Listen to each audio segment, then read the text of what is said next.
Good morning. This is Shirley McCorkle. I'm in the Social Science Department at Saddleback College. Today we're welcoming Colin Wilson, who is going to be speaking to us. He is from England. He is a well-known author. He has written numerous books, probably the most famous being The Outsider, and gained international fame by the age of 24. I think we can safely say that he's one of our major intellectuals of our day, and also one of the major thinkers of the day that it is well worth our while to listen to and to perhaps glean a little knowledge of what's coming up and what's important in our world. And I think that I will, with this, turn it over to Colin and let him take off. Thank you. Thanks. My first book, The Outsider, came out in 1956. And I suppose in a way the motivation behind it was personal, in that I left school when I was 16 because my family wanted me to go to work. My background was British working class. My father worked throughout the 30s for the equivalent of about $5 a week. And the result was that although I wanted to go to a university, I didn't get a chance. I'd always been an obsessive reader, and from the age of about 12, wanted to become a scientist. And then, you see, I found myself suddenly thrown into factories and offices and this kind of thing. I hated all the jobs so much that I did them very badly. They usually threw me out after a short time. And I had a feeling of being a kind of mouse on a treadmill. So I suppose this was what originally gave me this insight into the problem of the outsider. Because for me, the outsider was a kind of in-betweener, somebody who's too clever to enjoy the sort of rat race, and yet not quite clever enough to make his own terms with the society, you know, and become something, an artist, whatever. And it seemed to me, you know, that I was more or less in this kind of position. Anyway, I was very lucky, in a way. I went to London in my early 20s.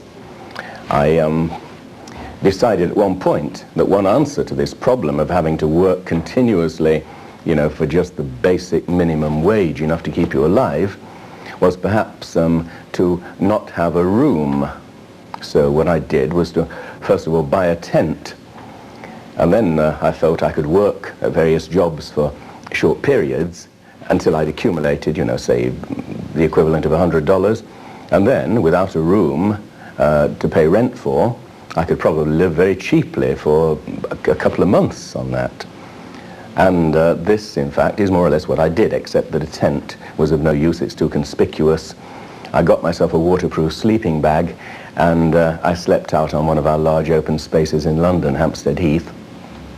I used to cycle up there every night, find a place under the same tree always, and I got so used to sleeping in the open air that I hated it when occasionally I found myself, you know, sleeping indoors. And then at round about 8 o'clock in the morning, I'd get up, roll up my sleeping bag and put it on the back of my bicycle, cycle off down Haverstock Hill. There was a sort of busman's cafe at the bottom where you could get a cup of tea and several chunks of bread and dripping for about 4p, you know, cents.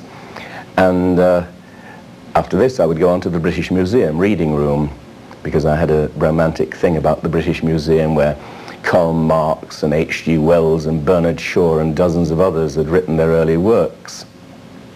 And I would write there all day. Anyway, this time, I wasn't trying to write a philosophical book. I was writing a novel called Ritual in the Dark, which is based, really, I suppose, on the Jack the Ripper murder cases, which took place exactly 100 years ago. But again, I wanted to pinpoint this problem of the outsider, and also a completely different problem than the one, in a sense, that concerned me. I realized that what I longed for was simply enough money to have, you know, a room of my own and just be able to live and think and go to libraries and so on.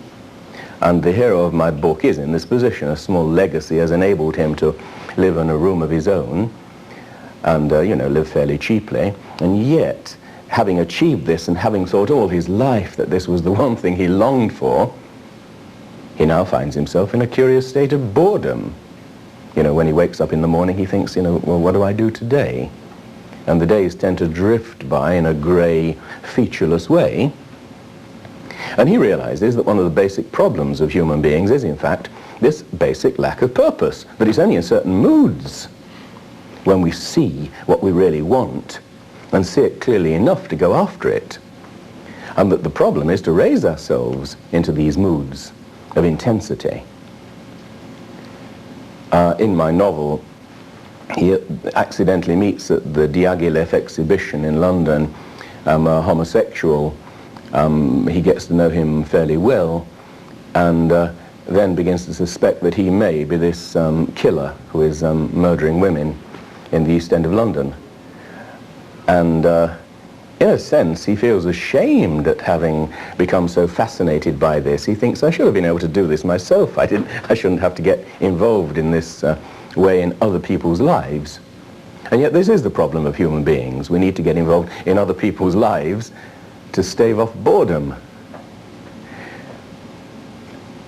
Anyway, The Outsider sprang from this book because one day the superintendent of the British Museum reading room was a novelist called Angus Wilson.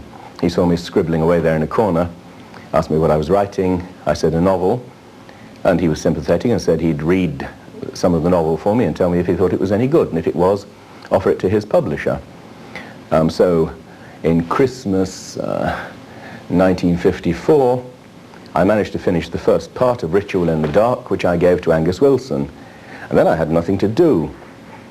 Over Christmas, I suddenly felt, lost without this novel on which I'd been working since I was 18.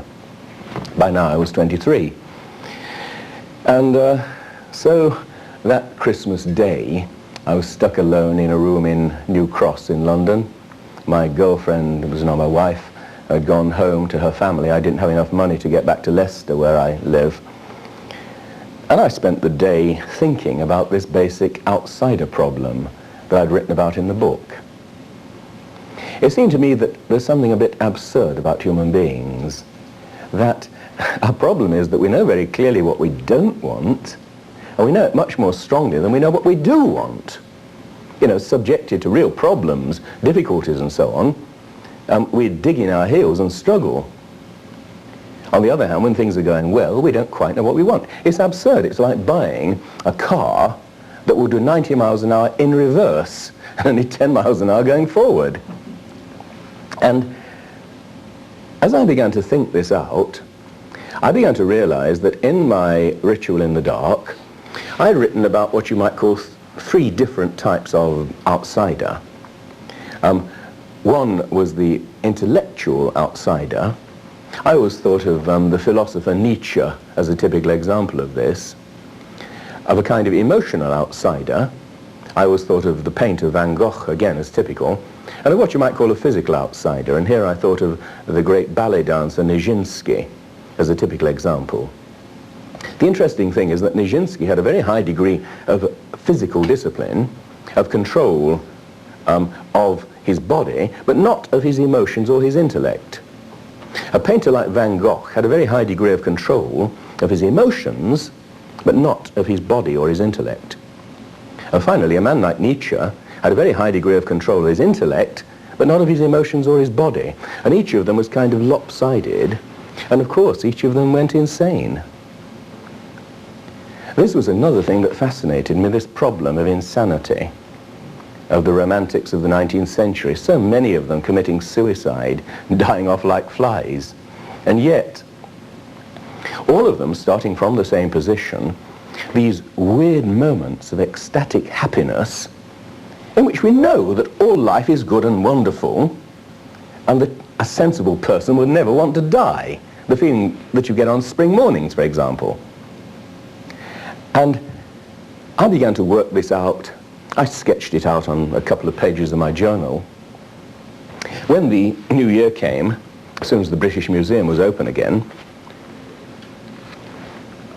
off I went to begin my book. On my way to the museum, I remembered an introduction to a novel in the Everyman's Library series called Under Fire, a novel about the First World War by a Frenchman called Henri Barbusse. Barbusse apparently had become famous early in the century, when he'd written a novel called L'Enfer, Hell. And this novel was about a man living in a little cheap private hotel in Paris, who one day discovers high up on his wall a small hole through which he can peer at the people who live in the next room. And he begins to spend his days peering through this hole at the people who come and go in the next room. And, you know, the lives of these people, their problems and so on. Now this struck me as a typical symbol of, you know, the outsider, obviously. And when I got to the British Museum, I looked it up in the catalogue, sent for it. It came along to my seat in about 2 hours. I then read it from beginning to end in another couple of hours. Found it fascinating. And then I copied a paragraph from it. The paragraph, interestingly enough, was about sex. The character in L'Enfer says he's watching women getting onto a bus and trying to look up their skirts. And he says, it's not a woman I want, it's all women. And I could suddenly see that this is yet another of these basic outsider problems, that our modern civilization produces a fairly high degree of sexual stimulation, and yet in a certain sense it's unsatisfiable. And this in itself struck me as the symbolic problem of our civilization. When I was a little boy, I was always fascinated by water. You know, if we went on a bus trip or something and we went over a bridge and you could suddenly see a river or a lake, I would stare out of the window long after it had gone past. Water aroused in me this strange romantic longing. And yet, in a sense, it was unsatisfiable. Because if the bus actually stopped there, what could you do? You couldn't drink it. You couldn't even really paddle in it. It was just wet and muddy. You might swim in it, I suppose. But even that physical contact wouldn't give you that strange magic that you got as you looked over it. The magic seemed, in a certain sense, to be beyond our grasp. W.B. Yeats had written about a waterfall, he said, on Ben Bulben. He said that all my childhood counted dear. Were I to travel far and wide, I could not find a thing more dear. My memory had magnified so much childish delight. And he says, I would have touched it like a child, but knew my fingers would have touched cold stone and water. I grew wild, even accusing heaven because it had set down among its laws. Nothing that we love overmuch is ponderable to the touch. The same problem, you see. And you can see that Barbius's problem, that it's not a woman I want, it's all women, is in a sense of the same order. So I began writing The Outsider with this example from Barbius. But also what interested me very much was that as Barbius's outsider looks through the hole in the wall, one of the first things he does is to watch a woman undressing. And of course he gets himself into a tremendous state of sexual excitement, and then later on tries to recreate the experience in his mind and says, you know, she put herself into the most inviting positions. And he says, no, that's absolute rubbish, she didn't. Somehow words cannot actually pin down our experience or revive it later. It escapes through the cracks. It's sort of like trying to eat soup with a fork. And he feels in a way that what he wants is to get down to the truth of things, and he feels that most people are not really concerned about truth in that sense. You know, the French writer Albert Camus had this same obsession with telling the truth, and yet felt it was impossible. And you can also see that it would be impossible for this man. I mean, he doesn't really tell the truth about watching a woman undressing and getting sexually stimulated. They wouldn't have allowed him to publish his novel if he had. It's almost impossible to tell the real truth. And even if we were allowed to, it would be extremely difficult to pin down. Anyway, I wrote this book fairly quickly, and by the time I went back to the British Museum, and Angus Wilson said, I like your novel very much, go ahead and finish it. By this time I was so absorbed in The Outsider that I thought I would continue to write this book. It was about a series of these romantics of the 19th century.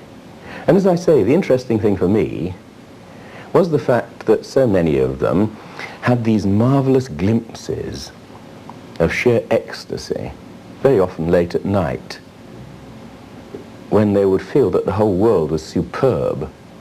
Hermann Hesse, in his novel Steppenwolf, writes about this man who lives alone in a room and spends most of his time in this same state of boredom as my hero in Ritual in the Dark. And then he describes how after one of these boring days when he just doesn't seem to get his brain up to any temperature, he goes along to a restaurant and sitting outside has a long, cool glass of Moselle. And he says, as the wine goes down and he suddenly experiences this relaxed euphoria, he said, suddenly the golden bubble burst and I became aware of Mozart and the stars.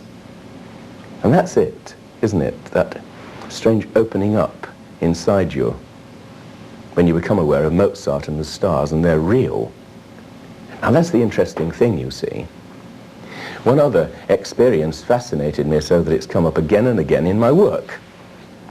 That's the experience of the French novelist Proust in his enormous work Remembrance of Things Past.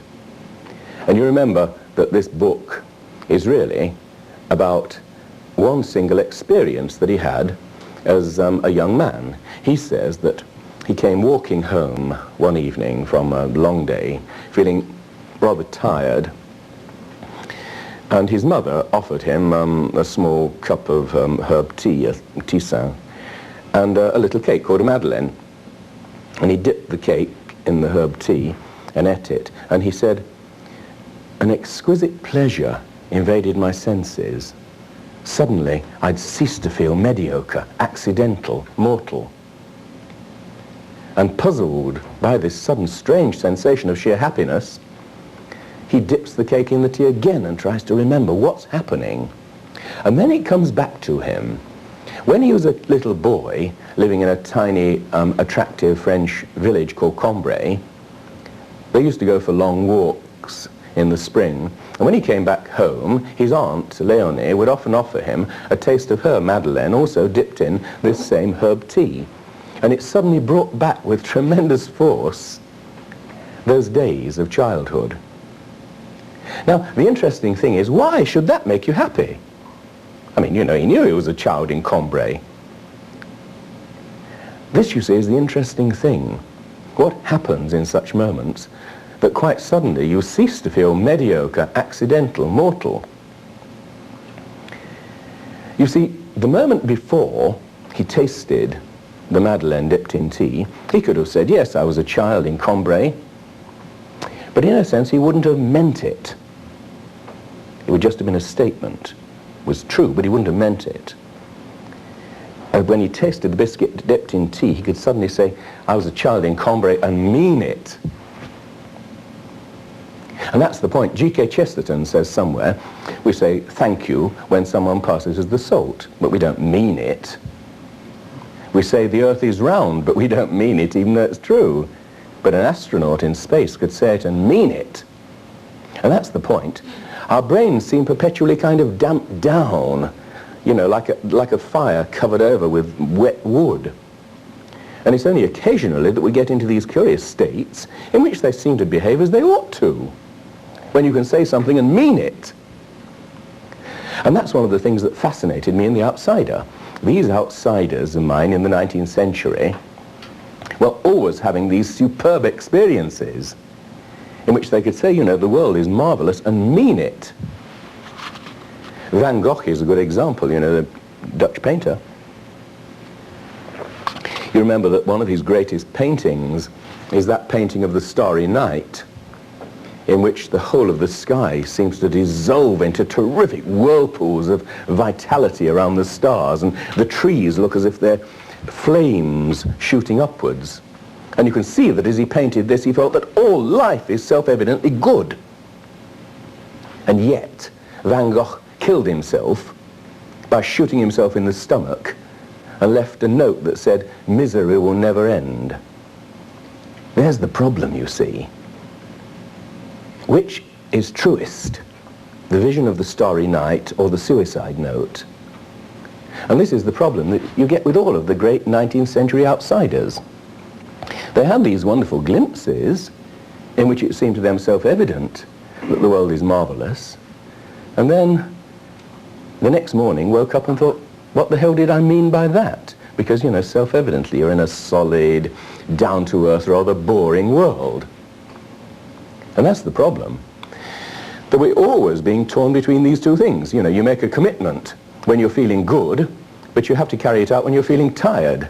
And you wish you'd never done it in the first place.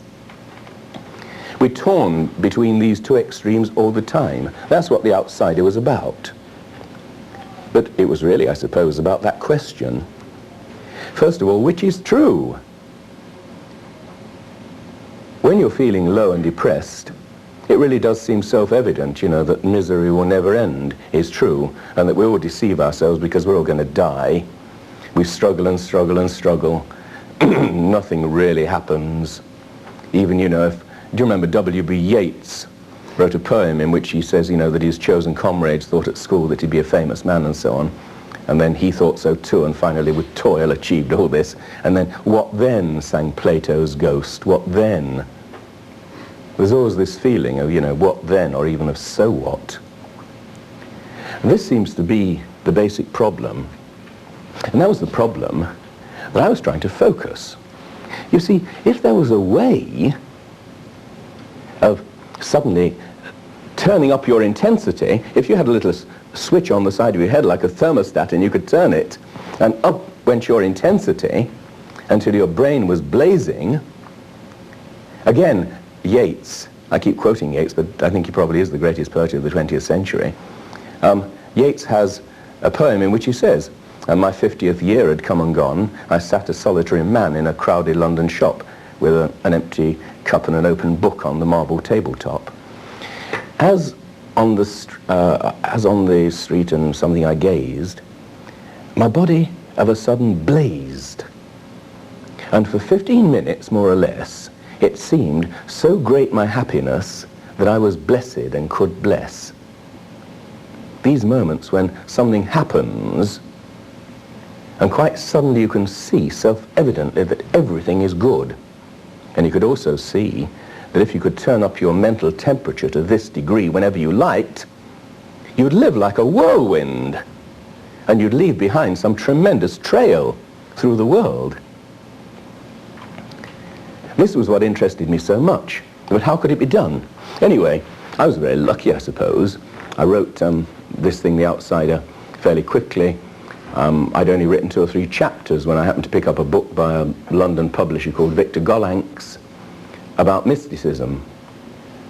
And it struck me that he might well be interested in what I was doing. So I wrote him a summary of The Outsider, and I sent him the summary together with the first dozen pages and a bit out of the middle. And to my delight and astonishment, I got a letter back within 10 days saying, "Here, I think this is a very interesting book. I would like to read it when you finished it." So I pushed on enthusiastically. In due course, gave him the whole book, and he immediately accepted it. And it came out in the following year, in 1956. It so happened that it came out in the same week as a play by a young playwright called John Osborne, a play called Look Back in Anger. And, you know, we literally woke up, both of us, and found ourselves famous. I remember that Sunday morning, Joy and I going down to the newspaper stand on the corner of Westbourne Grove, we knew that The Outsider was going to be reviewed in the Sunday Times because it had said so in an advertisement in another paper the day before. We got the 2 papers, and I opened it up and said, my God, you know, this is terrific. They'd given me the big lead review and said it was a major book. Joy found the same lead review in the other sort of major posh paper, The Observer. Then when we got back home, somebody said, "Oh, didn't you see you were in the Evening Standard last night?" And we looked in the Evening Standard, and we'd looked through and hadn't seen anything, but sure enough, there on the middle page was a big paragraph headed, "He's a major writer and he's only 24. And I didn't have a telephone. My next door neighbour had said, you know, if you want to give your publisher a phone number, he can get you through me. Well, his phone rang all day long, you know, the sort of Time magazine, television, radio, and all the rest of it. And it was, in a sense, an almost upsetting experience, because from being sort of totally unknown to suddenly becoming famous, literally, over 24 hours, it's it becomes such a bewildering experience that you don't enjoy it anyway. You know, that evening I was on television, and it just went on like this. Life magazine came and took me up to Hampstead Heath and photographed me in my sleeping bag. Of course, that became one of the publicity points. And the result of all this was that within, I should say, 6 weeks or 2 months, the serious critics who'd sort of hailed me as a man of genius now declared that it was all a mistake. They didn't like the immense amount of publicity. But you see, it was in a way inevitable at that time. There were a number of, you know, sort of so-called famous people, like Marlon Brando, Marilyn Monroe, Elvis Presley, and so on. And we, as it were, had been sort of elected to the club. And so almost everything we did at this time was news, and it was stupid, you know. Publicity just went on and on and on and on. They'd ring us up, and the press would say, you know, what do you think about seams in ladies' stockings, or something absurd like that. And of course, you know, being young and stupid, instead of hanging up on them, I would, you know, think of something to say. And the result was, as I say, that within a few months my name had become almost unmentionable in English literature. An English critic once said, the English instinctively admire anyone who has no talent and is modest about it. And this is perfectly true. And, you know, I've never been particularly modest. I'd assumed from the age of 10 that I was a genius, but I expected, you know, to do something like Einstein. And here, quite suddenly, you know, the overnight fame was a vertiginous experience. And also, I'd been saying for years, yeah, sure, I'm a genius. And then suddenly the critics began saying, yes, he is a genius, and I began to doubt myself. They were obviously such idiots, they couldn't possibly know. But this outsider problem nevertheless continued to obsess me. My second book was a book called Religion and the Rebel, and it came out 18 months later, and it was murdered. If The Outsider was one of the biggest successes of the 20th century, then the Religion and the Rebel was one of the biggest flops of the 20th century. Everybody pounced on it and hatcheted it to pieces. Time magazine came out with a headline, Scrambled Egghead. And you know, the Americans love this sort of somebody way up there on their pedestal and they're falling with a crash to the ground. This exists in England too, but you know, we don't admit it so openly. And I have to confess that in a sense it was a relief to be back down on the ground. Because if you are in this position, you know, of everybody suddenly saying that you're the intellectual hope of the future, you get a feeling as if people are looking over your shoulder when you're writing, you know, and your hand freezes up. I like working in the dark. I like working in, you know, total privacy. And so I got my privacy back, I suppose. We moved down to Cornwall, a sort of remote part of England, took a little Elizabethan cottage, very cheaply, and there we've lived ever since. Not in the cottage, but in a house down there.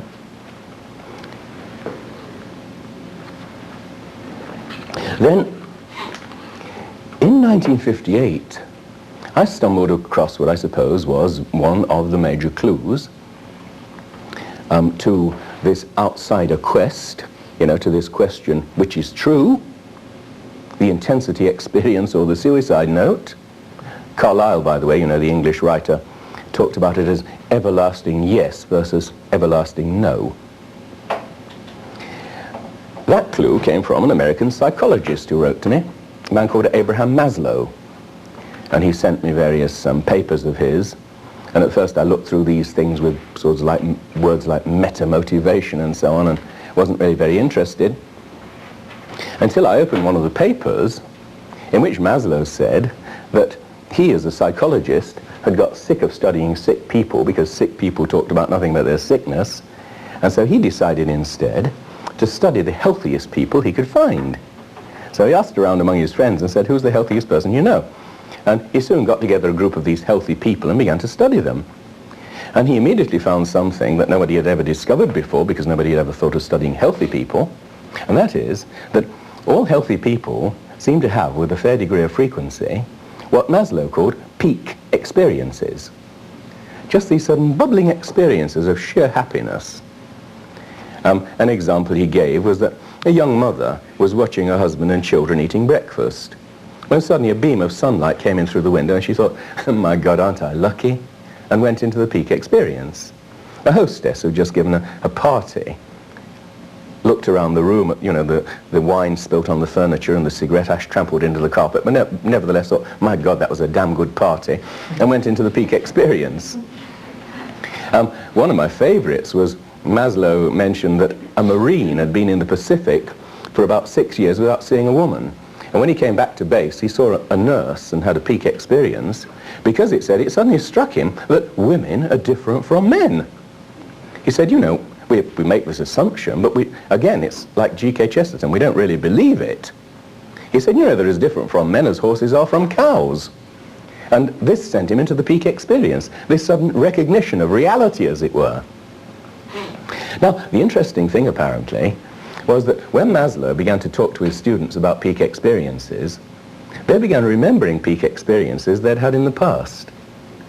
For example, one young man was working his way through college, working as a jazz drummer at night. And he said, yes, one night, I was, playing the drums. He said, and suddenly, I went into this state where I couldn't do a thing wrong. He said, I was absolutely perfect. And, you know, he went into the peak experience. William James says that a footballer can play football brilliantly, let's say, in a sort of technical way, and then one day something happens, he's carried beyond a certain point by sheer enthusiasm, and the game plays him. And again, he can't do a thing wrong. These are these experiences that are so interesting, the peak experience. Now, Maslow discovered a very interesting thing. When his students began talking about their peak experiences and telling one another about their peak experiences, they began having peak experiences all the time. It was just this fact, as it were, that they'd turn their face in that direction. Once they got themselves into this state of seeing that things are self-evidently good, quite suddenly, that kind of residue of pessimism that remains at the bottom of our being suddenly disappeared. And they were having peak experiences all the time. Another of Maslow's stories struck me as very interesting. Maslow had said to his students, which of you expects to be great? And they just looked back at him blankly. And Maslow said, if not you, who then? And they began to see his point. Again, it's the fact that we are damped down, and yet everybody is capable of it, just as everybody is capable of the peak experience. Everybody contains greatness. Everybody could, for example, write a very good autobiography if they could say exactly what they'd felt and experienced. And it would become fascinating. They'd tell about their peak experiences, their depressions, and all the rest of it. And everybody would have as much right to attention as the Van Goghs and the Nietzsches. It's simply making that assumption. And you see, I was in a sense driven to become a writer by the fact that I didn't like working in factories. You know, it was just a desire, really, I suppose, to make a living. Anyway, in due course, I met Abe Maslow. He worked at Brandeis University. And I found him a tremendously sympathetic man. And I said, how is it possible then to induce the peak experience? And Abe said, you can't. They come and they go when they want to, and there's nothing you can do about it. Now, that was what the romantics of the 19th century had said. Pushkin, for example, has a poem about the prophet, and he says, you know, the wind of inspiration blows through his heart as it blows through the poets, and the heart suddenly glows like, you know, a red-hot coal. But then the wind goes away, and you're back to what you were before. It's just black. And, you know, you just have to wait for it. And all of the poets of the 19th century said this. You remember Shelley in the hymn to Intellectual Beauty says, to intellectual beauty, why dost thou go away and leave our state, this dim, vast vale of tears, vacant and desolate? You can see that that's the suicide note. Now, obviously, if you could induce the peak experience at will, you'd have a tremendous advantage in being able to decide which is true, the Starry Night or the suicide note. And so when Maslow said to me that you cannot induce peak experiences, I said, but Abe, in a sense, you're contradicting your own basic thesis. When you said to your class, if not you, who then? You were recognizing that we possess free will and that you can do these things. We must be able to do these things. Anyway, he said, as far as I know, there's just no way of doing it. But this, in a sense, became, from then on, my basic obsession. Now Maslow had put it so clearly, the peak experience, I could see that this is what those 19th century outsiders were all about. They'd had peak experiences, they found themselves back on the ground again the next morning, but what they wanted to say was it true what I saw last night? Because if it was true, then I should be living at 90 miles an hour, or at least I should be making far, far, far bigger efforts than I am. And moreover, whenever you're in the peak experience, you suddenly see that boredom is a stupidity, that we live for such a brief period of time that to spend any of it in a state of boredom is really half-witted. So this I saw as the basic problem. Now, I'm sort of summarizing very quickly, and so I tell you that the next major clue, I suppose, was the one that came to me from split brain research. As you know, the right and the left hemispheres of the brain have completely different functions. The right appears to be dealing with pattern recognition and intuition, and the left deals with language and logic and that kind of thing. So you could say, in a sense, that your left brain is a scientist and the right is an artist. Well, I knew that, you know, and said, so what? It didn't seem to me terribly interesting. Until I read a book by Julian Jaynes called The Origin of Consciousness and the Breakdown of the Bicameral Mind, where he suddenly said something that absolutely fascinated me. He said that very often split-brain patients, that is, people whose brains have been split down the middle in order to prevent epileptic attacks, turn into two different people. He said, for example, you could show, I'm now simplifying very much, but you could show a split-brain patient an apple with his left eye and an orange with his right eye. You say to him, what have you just seen? And he replies, an orange. You say, write with your left hand what you've just seen, and he writes, apple. You say, what have you just written? And he replies, orange. You show a split-brain patient a dirty picture with the right half of the brain, and she blushes. You say, why are you blushing? And she says, I don't know. She hasn't seen it. She hasn't seen it. She, the left brain ego, because it was the other half of the brain that saw it. You have two people living inside your head. The one who lives in the left brain is you. The one who lives in the right brain is a total stranger. Now you'll say, but I'm not a split brain patient. But think, Mozart saying that tunes wandered into his head unbidden.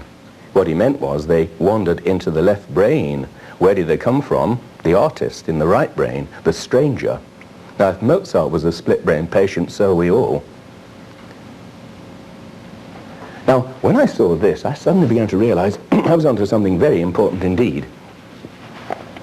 Sorry about this, I got a lousy cold about a couple of days ago.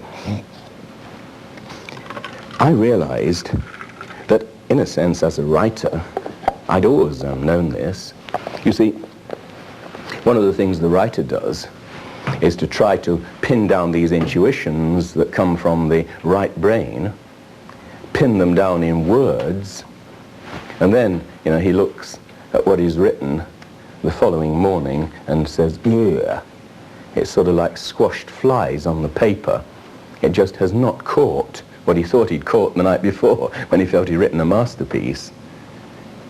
But, you know, unless you're very pessimistic and feel, you know, it can't be done, you continue to try. And one day you get good at it. And you suddenly realize when you read it the next morning that it's still there. That it hasn't escaped like some scent out of a bottle evaporating. You got it. It's there on the page. You've captured captured it with words, as Mozart captured it again and again with notes of music. And then you know it is possible to translate these intuitions. Now, you begin to see why I said that Abe Maslow was wrong when he said you can't have the peak experience at will. What we're doing all the time is somehow pinning things down in words, and it's still there.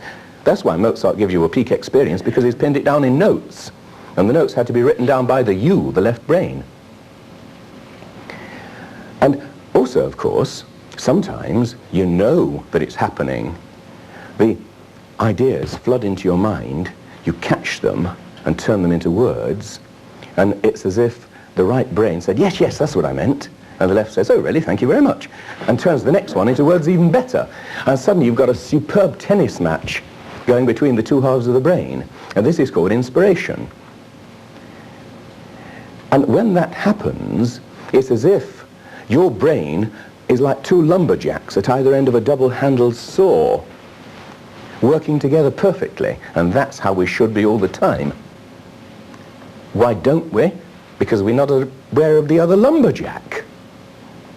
These moments of inspiration that the romantics of the 19th century experienced again and again were moments in which the brain came awake, in which the body of a sudden blazed, and the two lumberjacks began to work in concert, as they should. Or, as I say, it's a kind of tennis match between the two. Then I realized something very interesting. You see, the right brain part of you, the artist, is, in a sense, in charge of your energy supply. You can see that obviously, can't you? When, for example, you know, let's say you go out on a spring morning and you feel, my God, isn't it lovely? And you feel a gush of energy. It's because the right brain, that intuitive side of you, is appreciating the spring morning. And of course, the first thing it does is to give you peak experiences. Peak experiences come from the right brain. And as the experience sort of gushes into the mind, you realize that the right brain is also in charge of your energy. And then it struck me, this is also the answer of the whole problem of neurosis. That these two halves of the brain are a bit like Laurel and Hardy in the old movies. Ollie is you, the left brain ego, and Stan, the dopey one, is the right brain. And in spite of the fact that he's dopey, he nevertheless is in charge of your energy. And so, Ollie wakes up on a dull Monday morning and he looks out of the window and he says, oh God, Monday and it's raining. And Stan, who always exaggerates everything, says, oh God, Monday and it's raining, and fails to send you up any energy. And then, you know, Ollie sort of drops his coffee during breakfast and cuts himself while he's shaving and falls over the doorstep on his way out, and he thinks, oh God, it's one of those days. And Stan says, oh God, it's one of those days. And of course, by the time, you know, he's got to work, he's feeling utterly, thoroughly depressed. Now think of what happens to a child on Christmas morning. He wakes up and says, marvellous, it's Christmas. And Stan overhears and says, marvellous, it's Christmas. And sort of leaps around like an enthusiastic little dog and sends up floods of energy. And the child then goes down and everything is wonderful. You know, the lights on the Christmas tree, the smell of mince pies cooking in the oven, all this kind of thing, the Christmas carols. And everything reinforces this feeling of, my God, isn't this a wonderful world? And this reinforcement keeps sending up spurts of happiness and energy until finally the whole brain is glowing. The two lumberjacks are working perfectly. I used to, you know, feel as a child very often by about 4 o'clock on Christmas afternoon that, you know, the whole world is self-evidently wonderful and all life is self-evidently wonderful. And then, of course, you think, somehow I've got to carry this realization through to the rest of the year, you know, to mid-August. And this is the real problem. But if you can see very clearly that, in fact, all that is happening, you've got this perfect communication. Also, you see, these moods of perfect communication are sort of like a bird's eye view of your own life. Scheppenwolf says in Hesse's novel somewhere that in these moments of exquisite happiness, he can look down upon his whole life as if looking down a kind of art gallery, seeing everything all at once. And these are the moments in which we suddenly know that it's good, and we know that this recognition is true, objectively true, like 1 and 1 makes 2. And that the suicide note is untrue. You see, what I'm trying to do, I'm trying to prove this business of the suicide note or the starry night in purely logical terms, like you'd prove a mathematical proposition. The medieval theologians were always trying to prove the existence of God, which can't be done. But you can see that using psychological apparatus, we can prove all right that the suicide note is untrue, because the suicide note frame of mind is like a worm's eye view, and the intensity state of mind is a bird's eye view, and the bird is bound to see a wider frame. He's like, a wide-angle camera lens than the worm. So in a certain sense, I'd achieved what I'd set out to achieve, because once you know it, once you can say with absolute certainty, the big is true, not the small, the wide is true, not the narrow, then already, you've got a very, very powerful bulwark against pessimism and despair, or just ordinary misery, whereas people who are sort of tossed between one and the other from one moment to the next are obviously in a very difficult position, simply because they don't know which is true. And this is the thing that caused so many of the romantics to commit suicide. Now, as soon as I began to see this, I saw that I was coming very close to some sort of an answer. But the basic question is, how can we know what is true? How can we achieve that vision of what is true, the peak experience, at will? Now, all kinds of outsiders and visionaries have achieved the experience and have described it again and again. The problem, though, is how to be able to recreate it. And this was the thing that fascinated me. Now, there was one anecdote that I could see was very significant. The novelist Graham Greene had described how, as a schoolboy, he hated the school he was at, and that he got into a condition of grey depression, which if you've read any of his novels, you'll see he's still in. And Greene said that at one point, because he didn't appear to like games or other people, they sent him along to see a psychiatrist. And he said the psychiatrist psychoanalyzed him for 6 months, which he quite enjoyed because he liked the attention. He said when he went back to school, he was totally cured. He said the only trouble was that he was so sick bored that everything he looked at seemed to him deeply boring. He said he would look at a scene which he could see was visually beautiful and feel nothing whatever, just a kind of deadness inside. At this point, he discovered in a cupboard a revolver belonging to his older brother. And he took this out onto Berkhamsted Common and played Russian roulette. He put one bullet in the chambers, spun the chambers, pointed it at his head and pulled the trigger. And when there was just a click, he looked down the barrel and saw that the bullet had now come into position, so he'd missed death by just one. And he said, it was as if a light was turned on, and I was suddenly overwhelmed by the certainty that life is infinitely beautiful. He was flooded with the peak experience. And again, we can see that the peak experience comes when you're in a condition of terrific tension, then suddenly the tension goes. It's a bit like those old handbrakes on cars. The old-fashioned cars used to have a kind of handbrake you had to pull and then twist and release, but you had to pull it first. You had to increase the tension before you released it, otherwise it just wouldn't work. And the brain appears to operate in a similar way.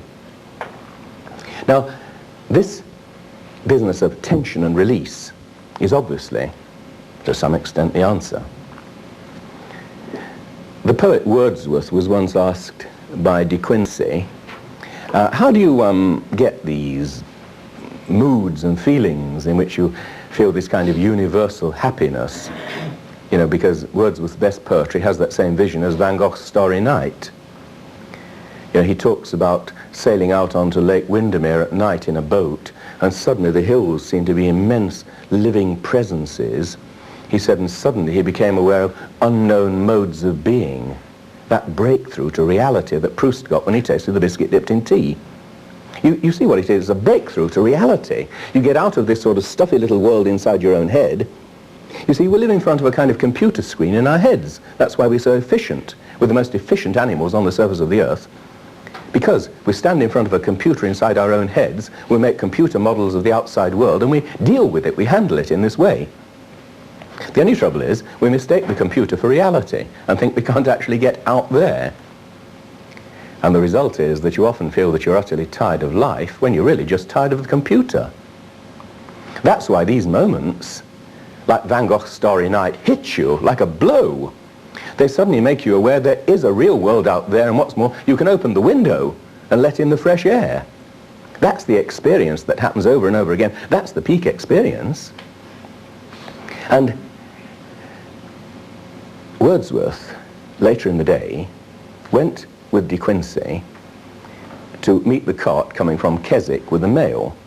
And he got down and put his ear to the ground to listen for the rumbling of the cart.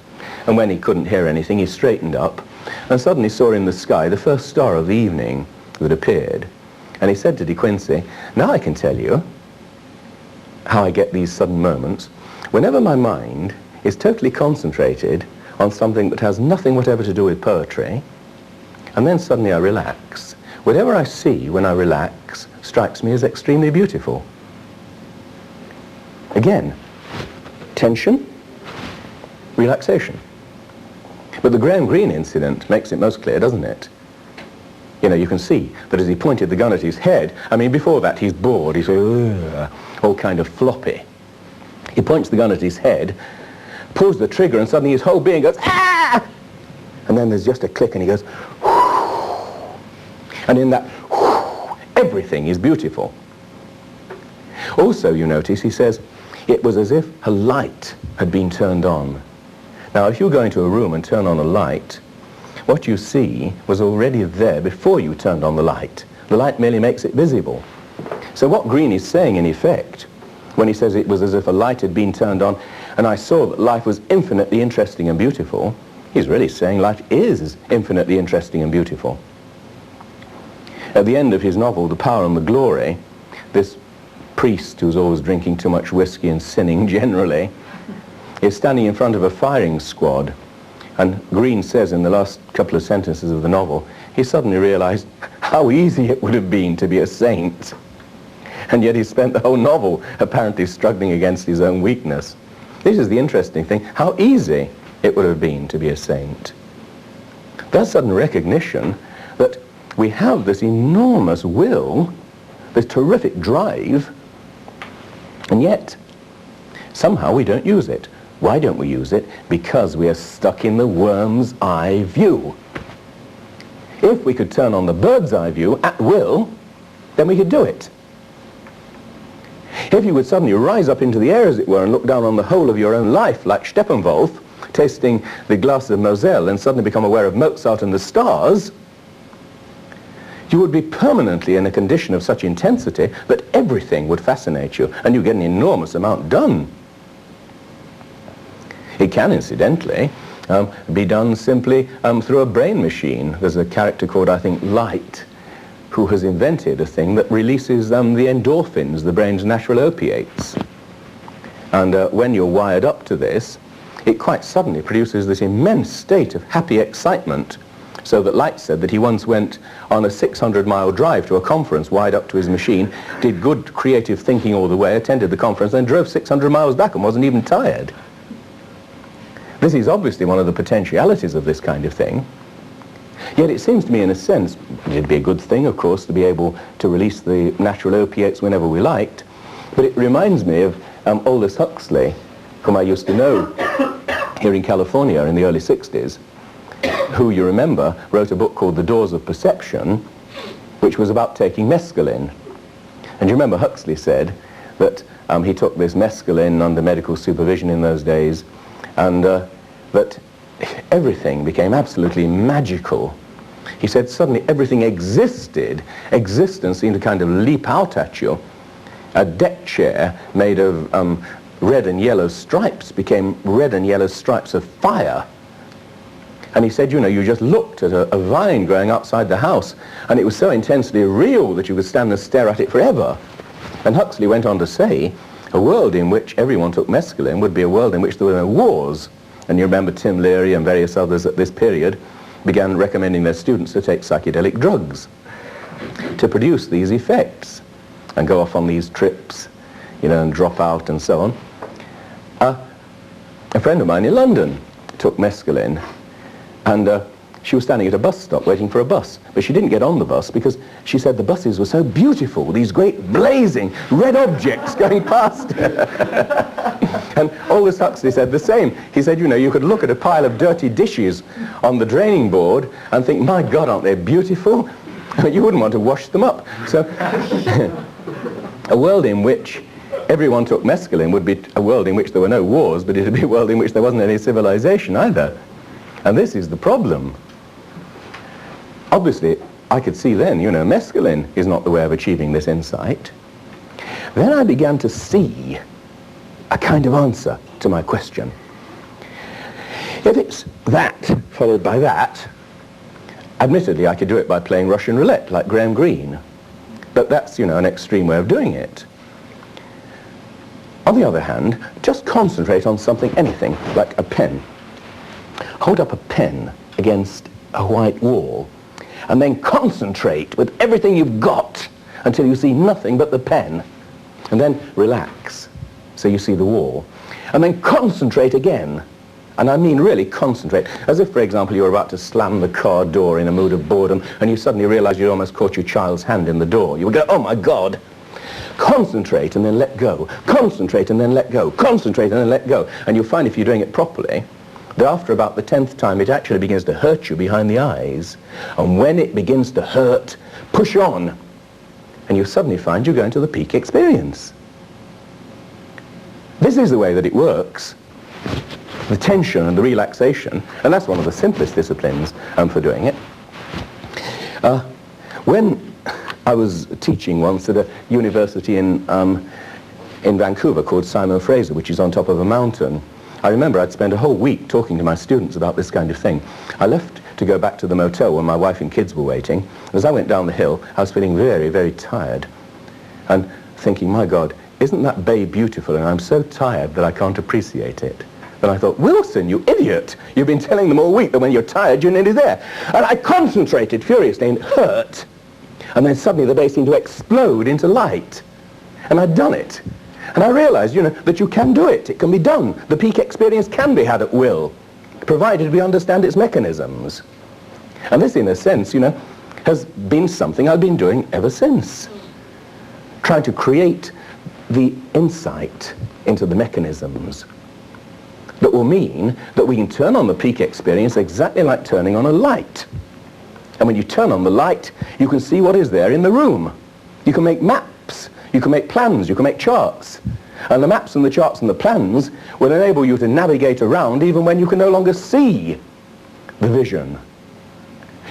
If we could do this all the time, you can see that man would become a completely different kind of creature. All our boredom, all our second-rateness, all our mediocrity would disappear, and you would have a human race of supermen who, in a sense, were giants. We can, I have become convinced, do this. And this is what has always convinced me that at this present moment in the 20th century, man is on the point of a major evolutionary breakthrough that would turn us into a totally different kind of creature. At the moment, we are not really human beings. We're only half human. Man, as he exists at the moment, is a half measure. As soon as we begin to understand these things, man will for the first time really exist. And we shall realize then that up until this moment, he never really has existed.